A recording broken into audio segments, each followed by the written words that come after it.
Doctors, in this video, we will be taking up renal tubular acidosis, a very important medicine topic that needs to be understood in a very fundamental way. So, we will be discussing about the physiological part and the pathophysiology involved in the renal tubular acidosis, doctors. So, it will be a short topic. I recommend you to finish the previous videos in renal physiology before taking up this topic, because it needs a holistic understanding of entire tubular events as well as acid base physiology. Only then you can able to understand renal tubular acidosis. Now we have proximal tubule, descending limb of Henle, loop of Henle, and thin ascending limb, thick ascending limb that continues as distal convoluted tubule, opens into collecting duct doctors. So if you consider the nephrons involved in acid base physiology, we have proximal tubule. We have proximal tubule where there is secretion of H plus ion, and we have collecting duct intercalated cells where there is secretion of H plus ion. Okay. Now considering other events, in proximal tubule you have reabsorption of bicarbonate. In proximal tubule we have reabsorption of bicarbonate as well as secretion of ammonia. Okay, we have secretion of ammonia as a buffer. In distal tubule collecting duct we also have secretion of bicarbonate. Secretion of bicarbonate by beta intercalated cells. So the beginning proximal tubule and the end distal tubule are the two primary sites which are involved in acid base physiology, doctors. Now coming to distal tubule first, collecting duct, distal nephron collecting duct first.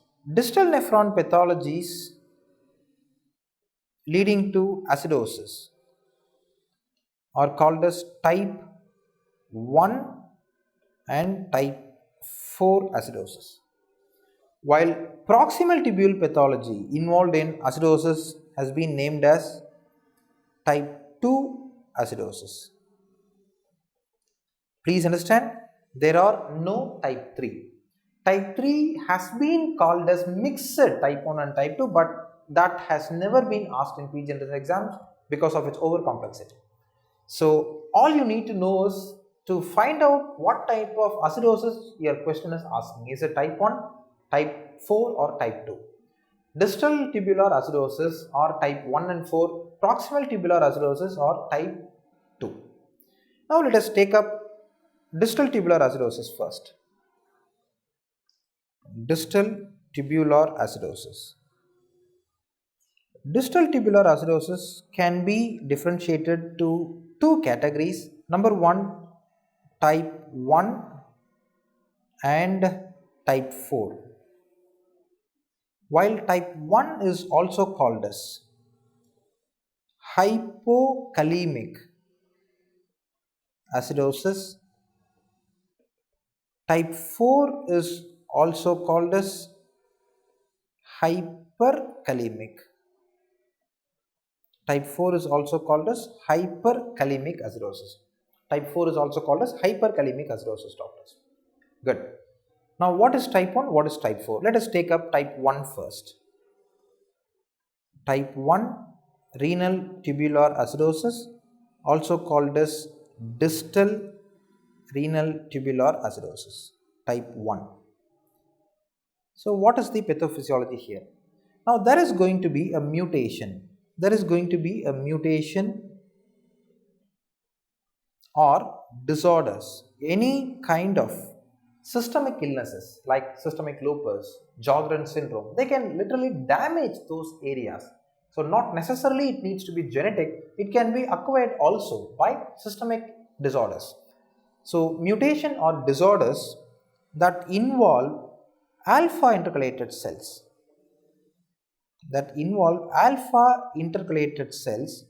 leading to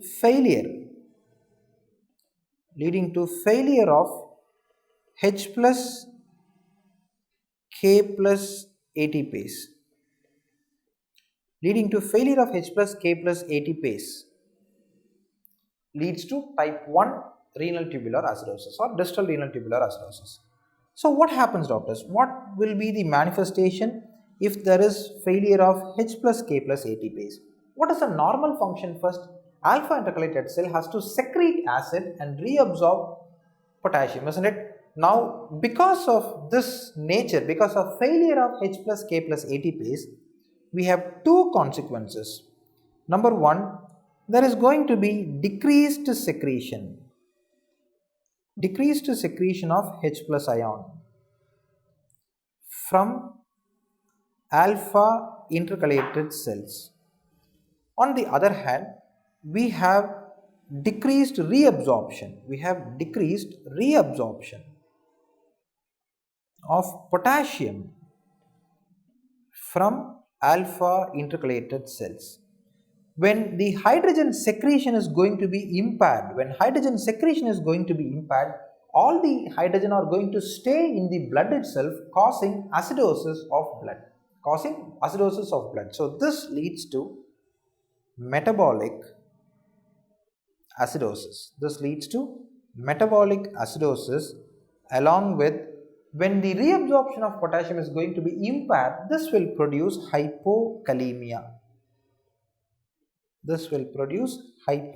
Doctors. So a picture of metabolic acidosis with hypokalemia is a classical presentation of distal renal tubular acidosis type 1. Now, what are the other associated features, doctors? Now, because of acidosis, now when body H plus ion is increased, when there is blood H plus ion, instead of body, let me write it as, when blood H plus ion levels increases, it needs to be buffered, isn't it? So how buffering can happen? So the first and foremost buffers in blood are bicarbonates. Bicarbonates are not able to completely buffer it. Then plasma proteins comes into action. Still, it is not sufficient. Then at the last resort, bones involves in buffering. Bone have got a mineral deposition in it called as hydroxyapatite. You remember, doctors? It is a combo of calcium and hydroxyapatite mineral. Now this hydroxyapatite has got tremendous amount of phosphates. These phosphates are involved in buffering the H plus ion. So there is going to be bone resorption. In order to liberate calcium and hydroxyapatite. Now hydroxyapatite is involved in buffering H plus ion. Calcium level leads to hypercalcemia, doctors. Now when excess amount of calcium is present in circulation, this leads to decreased calcium reabsorption.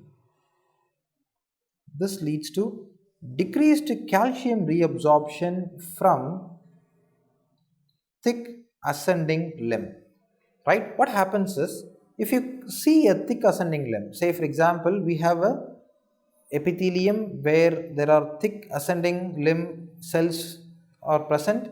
On the basolateral surface, we have the capillaries. Now, the basal surface of thick ascending limb cells has got a calcium sensing receptor. This is called as calcium sensing receptor. When calcium sensing receptor finds increased concentration of calcium in blood, this increased concentration of blood will be sensed by calcium sensing receptor that inhibits paracellular calcium reabsorption. So decreased calcium reabsorption from thick ascending limb leads to a condition called as hypercalciuria. All the calcium will be excreted in the urine itself. This hypercalciuria leads to stone formation, that is nephrocalcinosis. Hypercalciuria, nephrocalcinosis. So if you look at the picture completely, right, how do you identify a patient with type 1 renal tubular acidosis? So point number 1, he will have decreased blood pH. The question will give you these values. There will be decreased blood pH. You can call that as metabolic acidosis. If it is a decreased blood pH due to metabolic acidosis, what will be the PCO2 level, doctors? In ABG, PCO2 level will either be normal, or if it has to come for compensation, PCO2 level should fall, isn't it? So PCO2 level, it will either be normal. PCO2 level will either be normal, or in order, if it has to compensate, already you have metabolic acid in your body, you can't afford to have any more carbonic acid, so carbon dioxide has to be exhausted out, eliminated out, so PCO2 level decreases. So there will be decrease in blood pH. PCO2 level will either be normal if it is uncompensated, or if it is compensated, it will be decreased. Okay, good. Now point number 3, coming to urine pH. Since there is excess amount of hydrogen ion that is not getting secreted, and all the H plus ion is being taken in the blood itself, H plus ion secretion is going to be less. When hydrogen ion secretion is going to be less, urine will not get acidified, right, doctors? Without urine getting acidified, what will happen to urine pH? Urine pH increases. So patient will have urine pH increases more than 5.5. You know, normal urine pH ranges from 4.5 to 8, depending on body conditions, depending on the need of acidity, it ranges from 4.5 to 8. So as the urine pH is more towards the alkaline side, it tells us that H plus secretion in urine is not happening. So urine pH more than 5.5. Okay, good. Then there will be hypokalemia. There will be hypokalemia. There will be hypercalciuria, and patients can complain with stone formation, nephrocalcinosis. Right, doctors? Nephrocalcinosis. So these are all the pictures of type 1 renal tubular acidosis. Type 1 renal tubular acidosis. Right? Please remember, the ultimate point you need to take up here is urine pH is more than 5.5, patient will be having hypokalemia. 2 points you should never ever forget in type 1 RTA. Right, doctors? So that completes our type 1 distal renal tubular acidosis. We will be moving on to type 4 now. Okay, so let us take up type 4 renal tubular acidosis, which is also called as hyperkalemic renal tubular acidosis. Now where is the pathology here, doctors? Where is the pathology here? Now in type 4 RTA, the primary pathology is decreased level of aldosterone. Type 4 renal tubular acidosis is manifested only with Addison's disease. Okay, doctors? While type 1 RTA can be seen with systemic disorders like Sjogren syndrome or systemic lupus, type 4 RTA is exclusively seen with Addison's disease. Now what is Addison's disease? It is a primary adrenal failure. Okay, because of Addison's disease there is decreased levels of aldosterone. When aldosterone levels are decreased, when there is reduced levels of aldosterone is available, there will not be any hydrogen secretion, or of course it is not completely absent, there will be a decrease in hydrogen secretion in distal nephrons. Hydrogen secretion will not happen in distal nephrons, but what about proximal tubular nephron? It will be perfectly fine, right? So you have hydrogen secretion in proximal convoluted tubule, but only because aldosterone is absent, alpha intercalated cell is not going to throw out any hydrogen into the lumen. So guys, because of decreased aldosterone, right? As a consequence of decreased aldosterone, what will be present? Now you also do have decreased secretion of potassium from principal cells. When potassium secretion is also going to be impaired, this will lead to hyperkalemia. This will lead to hyperkalemia, doctors. Okay, point number 1, we have got hyperkalemia. Okay, now point number 2, since there is distal secretion of hydrogen is impaired, this will lead to a condition, yes, that is metabolic acidosis, a kind of metabolic acidosis. Now doctors, before we move on any further, I want you to have a thorough understanding about effect of hyperkalemia on ammonia genesis. Now what happens is, to put it in a very simple term, okay, I'll write it here. To put it in a very simple term, always remember this. Potassium and hydrogen, they are like husband and wives. Okay, wherever potassium is there, hydrogen will be there. Wherever hydrogen will be there, potassium will be there, doctors. As simple as that. Okay. Now you take a cell, proximal tubular cell, right? So to be clear, because of hyperkalemia,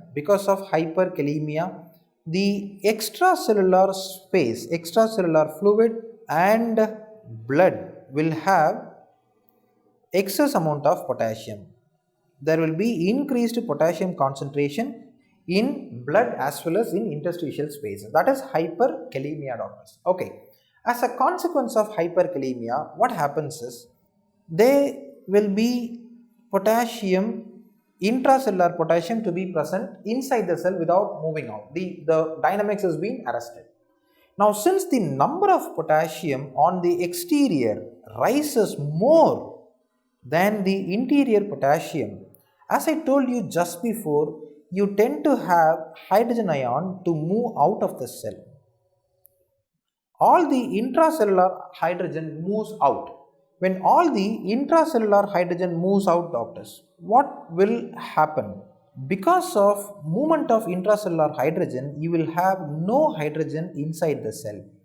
This will lead to a condition called as intracellular alkalosis.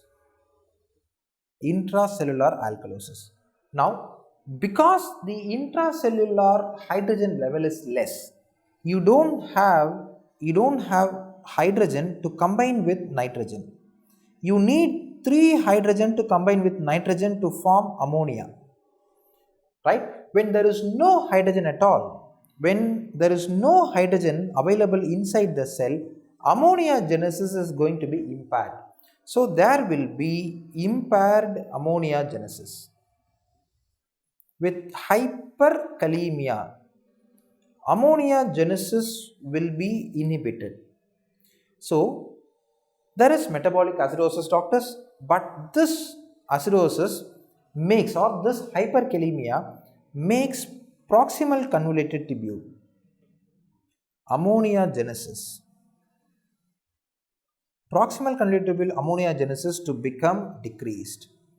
There is reduced ammonia genesis. If there is reduced ammonia genesis, there is no ammonia in nephronic lumen. There is no ammonia in nephronic lumen to buffer whatever available hydrogen that is getting secreted. Even if it is a trivial amount of hydrogen that gets secreted, it needs to be buffered, right? When ammonia is not available to buffer, H plus ion, this will lead to decreased urine pH. Urine pH falls less than 5.5. Urine pH turns acidic, right? So look at the features, doctors. You have simultaneous hyperkalemia, metabolic acidosis, urine pH decreased less than 5.5. Together, this is how type 4 renal tubular acidosis, that is hyperkalemic metabolic acidosis, will manifest, right, doctors? So if you consider the points to be noted in type 4, renal tubular acidosis. Point number 1, of course, the pH, everything is fine, but there will be clear-cut reduction in urine pH. Urine pH will be less than 5.5. Point number 1, there will be hyperkalemia. These two are the classical features of type 4 renal tubular acidosis. Right, doctors? So, hypokalemic acidosis is type 1. Hyperkalemic acidosis is type 4. Okay, that completes our type 1 and type 4 acidosis. The pathophysiology happens in distal nephron. Okay, so distal nephron is over, doctors, now. Okay, now let us move on to proximal nephron here. Type 2 acidosis. This is quite interesting. So, we will take up type 2 acidosis here, or also called as proximal renal tubular acidosis. What is happening in proximal renal tubular acidosis? I think if you could have watched the video on proximal convoluted tubule, we would have discussed about a condition called as Fanconi syndrome. You remember? I was emphasizing the difference between Fanconi syndrome and Fanconi anemia. So guys, Fanconi syndrome is a condition where the reabsorptive defect in proximal convoluted tubule is being manifested. We know bicarbonates are getting reabsorbed in proximal convoluted tubule. Of course, it is not a direct reabsorption, but still you need bicarbonates to be transported across the basolateral membrane of proximal tubule epithelium cells. Okay, so if this is a peritubular capillary and we have the interstitium, you have proximal convoluted tubule epithelial cell that takes up carbon dioxide from lumen, and this carbon dioxide enters into the cell, combines with water to form carbonic acid, which then splits into bicarbonate and H plus ion. Bicarbonate is getting reabsorbed. If there is a pathology in reabsorption of bicarbonate, it can be Fanconi syndrome, it can be selective reabsorption of bicarbonate in proximal convoluted tubule, we will have decreased bicarbonate in blood and increased bicarbonate in urine. Urine will have more bicarbonates, blood will have less bicarbonates. Since urine has more bicarbonates, what happens to the pH of urine, doctors? Good. Naturally, urine pH exceeds beyond 5.5. Urine pH exceeds beyond 5.5 at the beginning. Now, over a point of time, as excess amount of bicarbonates keeps getting secreted beyond a limit, that body has got absolutely no bicarbonate stored to excrete into the urine pH changes. What was supposed to be alkaline urine pH at one point of time, now urine pH will start turning acidic, and the reason is at one point of time bicarbonate will be absolutely unavailable to get secreted into the proximal tubular nephrons. Okay, so there won't be even glomerular filtration also. So urine pH over a period of time decreases beyond 5.5. So we call this urine pH as a variable urine pH, which means in order to make a diagnosis on type 2 renal tubular acidosis, do not look at urine pH. That will mislead you.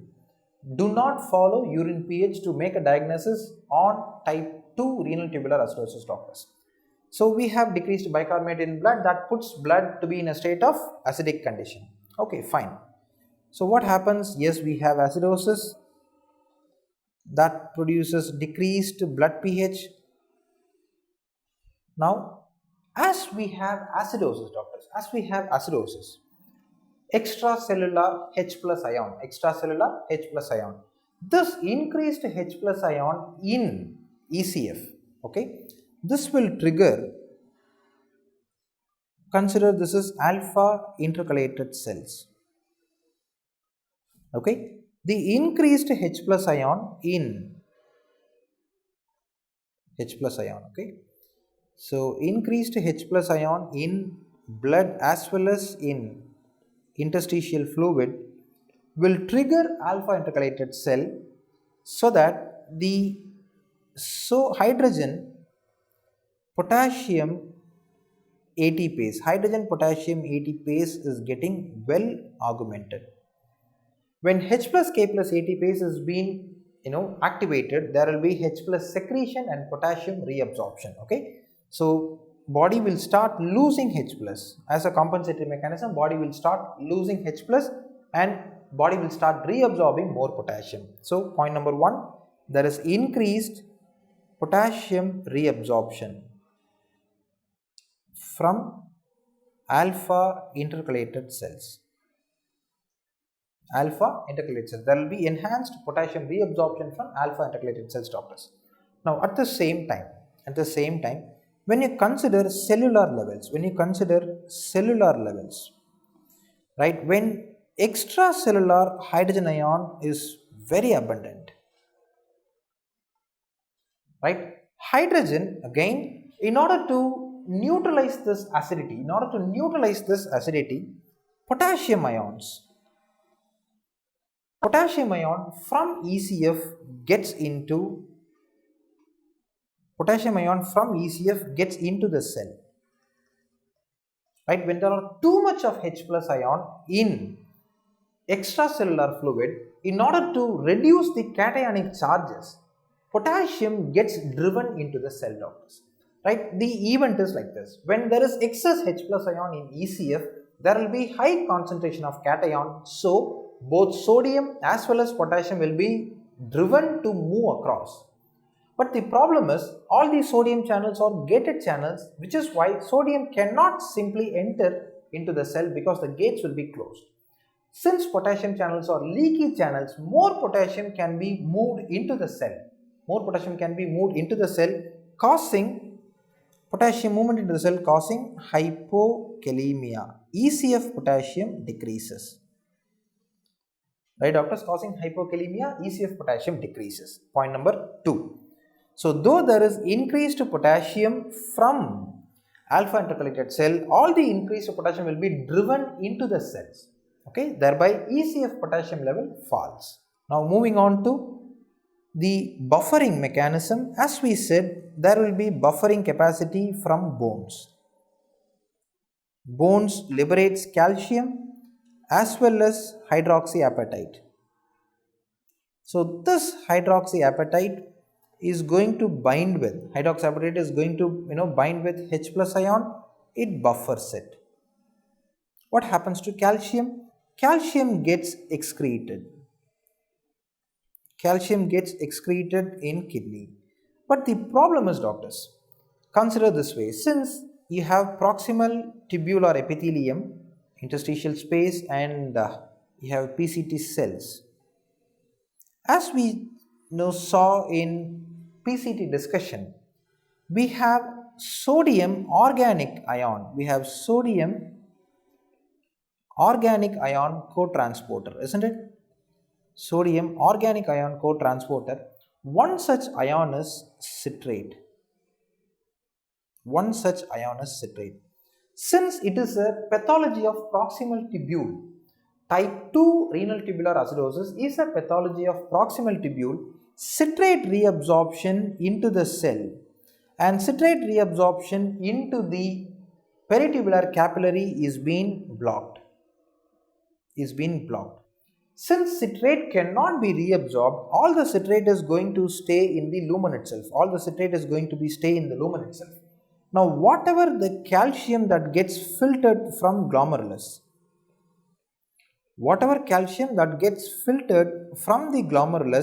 this calcium binds with citrate and gets chelated.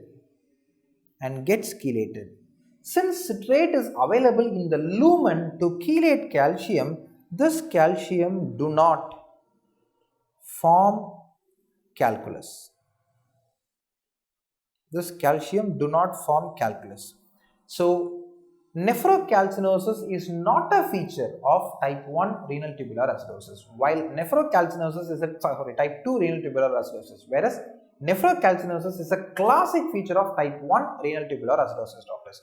So proximal renal tubular acidosis do not have renal stones, while distal renal tubular acidosis do have renal stones. That is one fundamental difference between these two conditions, and the most important clue to look for from your questions to diagnose between type 1 distal renal tubular acidosis and type 2 proximal renal tubular acidosis. So summarizing all these points, type 2 renal tubular acidosis. Again, doctors, we have decreased blood pH, we have variable urine pH, patient will present with hypokalemia, right doctors? Patients present with hypokalemia and there is no nephrocalcinosis. There are other associated features. Example, because the entire proximal tubule is being affected in Fanconi syndrome, we have deficient reabsorption of amino acids like cysteine that might cause cystinuria. And when there is vitamin D is getting deficient, that will lead to vitamin D deficiency, rickets, patient will have bone problems like osteomalacia, right doctors? So combined with all these findings, we can able to diagnose type 2 renal tubular acidosis, which is nothing but proximal renal tubular acidosis, doctor, right? So that completes our renal tubular acidosis discussion, doctors. Thank you.